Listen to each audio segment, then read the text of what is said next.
नमस्ते बच्चों। आज हम सीखेंगे हिंदी के विराम चिन्ह, जिसको हम लोग इंग्लिश में पंक्चुएशन मार्क भी कहते हैं। विराम चिन्ह का मतलब क्या होता है? जैसे बोलते समय रुकना, सवाल पूछना, खुशी, हैरानी या भाव दिखाना। भाव मतलब अपने अंदर की फीलिंग्स दिखाना। चलो एक एक करके समझते हैं। सबसे पहले आता है पूर्ण विराम। जब हमारी बात पूरी हो जाती है तब हम पूर्ण विराम लगाते हैं। जैसे एग्जाम्पल या उदाहरण के तौर पे बोला जाए, मैं स्कूल जा रहा हूं, आज बारिश हो रही है, मोबाइल चार्ज हो गया है, हमें समय पर सोना चाहिए।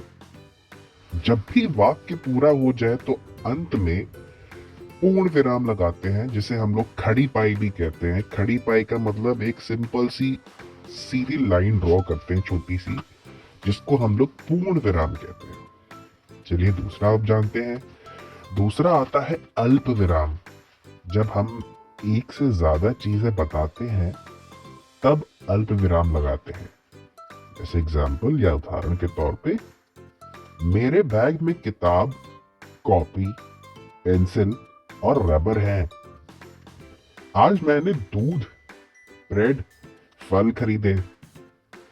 टीवी, मोबाइल, लैपटॉप आजकल आम हो गए हैं। राम, श्याम, मोहन और सोनू खेल रहे हैं।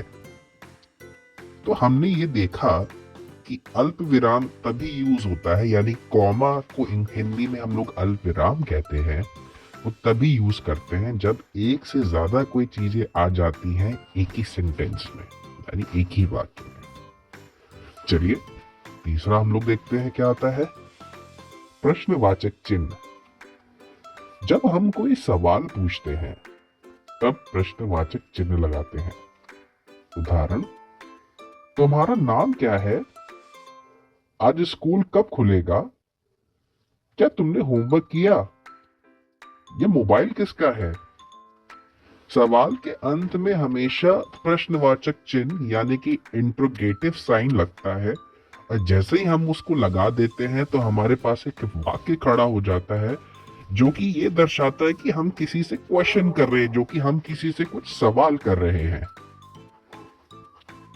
चलिए चौथा जानते हैं क्या आता है। इसको कहते हैं विस्मयादि बोधक चिन्ह, यानी कि एक्सक्लेमेशन मार्क। जब हम खुशी, गुस्सा, डर या हैरानी दिखाते हैं, लिखते वक्त या बोलते वक्त भी तब लिखते हैं, तब यह चिन्ह लगाते हैं। चलिए एग्जाम्पल देखते हैं इसका। वाह, आज तो बहुत मजा आया। अरे, मोबाइल गिर गया। शाबाश, तुमने अच्छा काम किया। ओह, बारिश फिर से शुरू हो गई। तो हमने इसमें देखा कि हम लोग कितने एक्साइटमेंट के साथ चीजों को बोल रहे हैं। वाह, आज तो मजा आ गया। क्या जलेबी बनी थी। शाबाश, तुमने अच्छा काम किया, अच्छे स्कोर्स लाए तुम। वाह, मजा आ गया।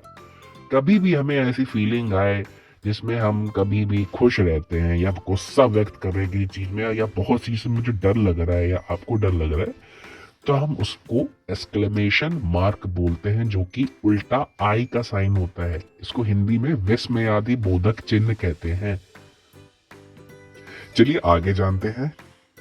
उदाहरण चिन्ह यानी कि इन्वर्टेड कॉमास। जब कोई व्यक्ति कुछ बोलता है और हम वही लिखते हैं या वही बात कहते हैं या लिखते हैं, तब उदाहरण चिन्ह लगता है। जैसे फॉर एग्जाम्पल, मां ने कहा समय पर पढ़ाई करो। टीचर बोले थे कल टेस्ट होगा। पापा ने कहा मोबाइल कम चलाओ। दोस्त ने कहा चलो क्रिकेट खेलते हैं।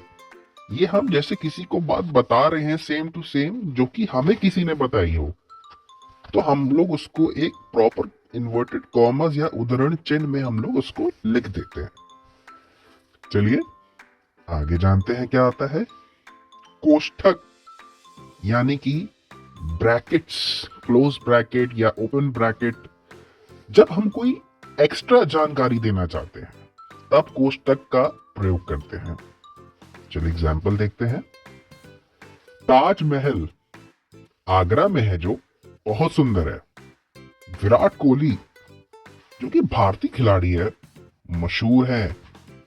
रविवार जो कि छुट्टी का दिन होता है, मुझे पसंद है। मेरा स्कूल जो कि सरकारी स्कूल है, पास में है। अब देखिए, बहुत से लोगों को नहीं पता है कि विराट कोहली कौन है, या रविवार के दिन क्या होता है, या मेरा स्कूल सरकारी है कि प्राइवेट नहीं है कि क्या है। तो इसको जस्ट फॉर एक बाइफरकेट करने के लिए, एक एग्जाम्पल देने के लिए, ना कि एग्जाम्पल बट एक इंफॉर्मेशन छोटी सी देने के लिए, हम लोग एक ब्रैकेट में लिख देते हैं कि हम जिसकी बात कर रहे हैं वो असल में यहाँ से आता है, यहाँ का है। उसको हम लोग कोष्ठक बोलते हैं। जब ब्रैकेट ऑन करते हैं, कुछ लिखते हैं, ब्रैकेट ऑफ करते हैं, तो उसको कोष्ठक बोलते हैं।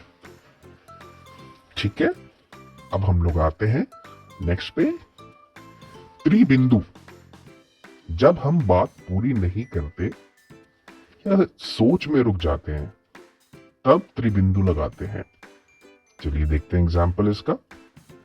अगर आज बारिश हो गई तो, मैं कुछ कहना चाहता था लेकिन कहानी यहीं खत्म नहीं हुई। माँ ने कहा था कि अगर मैं नहीं पढ़ा तो आपने देखा कि अगर आज बारिश हो गई तो हम लोग कुछ सोचने लग जाते हैं। क्या पता कल मैं जाऊं, बैंक बंद हुआ तो। हमने सोचा, लेकिन हमने पूरा वाक्य खत्म नहीं किया। उसके आगे हमें बोला बैंक बंद हो जाए तो हम ये करते हैं कि परसों जाएंगे या आज ही चले जाते हैं। तो बीच में छोटा सा जो गैप आ रहा है, उसको हम लोग 3 बिंदु या 3 डॉट से कहते हैं, जिसको हम लोग हिंदी में त्रिबिंदु भी कहते हैं। तो अब दोहराए बच्चों, वाक्य खत्म हुआ तो खड़ी पाई यानी कि पूर्ण विराम। सवाल पूछना है तो इंटरोगेटिव साइन यानी कि प्रश्नवाचक चिन्ह। खुशी हो या हैरानी हो, उसको एक्सक्लेमेशन मार्क या विस्मयादि बोधक चिन्ह कहते हैं। निष्कर्ष क्या निकलता है? विराम चिन्ह से हमारी लिखावट साफ होती है, बात सही समझ में आती है। धन्यवाद बच्चों।